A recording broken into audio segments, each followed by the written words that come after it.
रज़ा Mohammad in charge की report के मुताबिक ये कब्रिस्तान हमारा 80 साल है, जिसमें हमारे बहुत से अजीज़ दफन है। ये कब्रिस्तान सरकारी है, इसकी अराजी 8 एकड़ है, लेकिन यहाँ का ज़िम्मेदार फवाद मेमन जो ना ही हमारी कब्रिस्तान में कोई काम करवाने देता है। इसका रास्ता कच्चा है, बल्कि रास्ता ही नहीं है। हमने काफ़ी मरतबा इसको कहा कि हम कच्चा रास्ता बनाना चाहते हैं, लेकिन ये ज़मींदार ये कहकर हमें टाल देता है कि मैं चाहूँगा तब मैं बनवाऊँगा। हम इल्तिजा करते हैं कि हमें कब्रिस्तान में जाने के लिए रास्ते की बहुत तकलीफ़ है, ख़ुसूसन जब बारिशें होती हैं, और ये ना ही बारिश का पानी ज़मीन से निकालने देता है, उल्टा अपनी ज़मीनों को पानी छोड़ देता है, जिससे कब्रिस्तान बारिशों में डूब जाता है।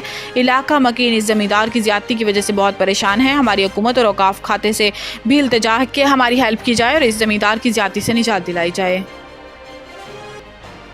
गुलाम कादिर खेरी की रिपोर्ट के मुताबिक सांगड़ सिंध सरकार की जानिब से सिंध में प्राइमरी एजुकेशन को फ़रोग देने के लिए बहुत सारे दावे किए जा रहे हैं। नई भर्ती की जा रही है, टीचर्स की हाजिरी को यकीनी बनाने के लिए इकदाम किए जा रहे हैं, स्कूलों में फर्नीचर और नई बिल्डिंग दी जा रही है, स्कॉलरशिप दिया जा रहा है, मगर इसके बावजूद भी अंदरून सिंध पर प्राइमरी तालीम में किसी भी तरह की तब्दीली नहीं आ रही। सांगड़ शुगर मिल्स के करीब में रोड पर ओवरसीज़ ऑफ पाकिस्तान के फंड से वर्कर्स के बच्चों के लिए जदीद तरीन मॉडल स्कूल तामीर किया गया, जिसका इफ्तिताह इस वक्त के वफाकी वजीर पीर सैयद सदरुद्दीन शाह राशिदी ने किया।